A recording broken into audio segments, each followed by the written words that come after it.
Avui farem menjar blanc tal com el feia la meva àvia.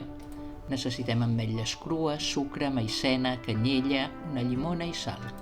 Bullim 5 minuts a foc viu l'aigua amb el sucre, la sal, la branqueta de canyella i la pell de mitja llimona. Ho deixem reposar 20 minuts i ho colem. Triturem bé les ametlles amb aquesta aigua. Ho deixem refredar i ho posem unes 12 hores a la nevera o més. Ho colem amb un colador fi. Antigament es feia amb un colador de roba. Desfem una mica d'aquest líquid amb els 50 grams de maicena.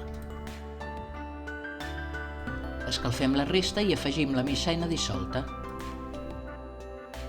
Ho fem coure remenant sempre fins que espesseixi. Omplim uns motlles individuals i ho deixem refredar tapat. Ho posarem unes hores a la nevera. A l'hora de servir espolsem amb canyella en pols. També hi podem posar sucre i cremar-lo. Queda boníssim. És una recepta tradicional i molt saludable. Espero que t'hagi agradat aquesta recepta i la comparteixis. Moltes gràcies i fins aviat.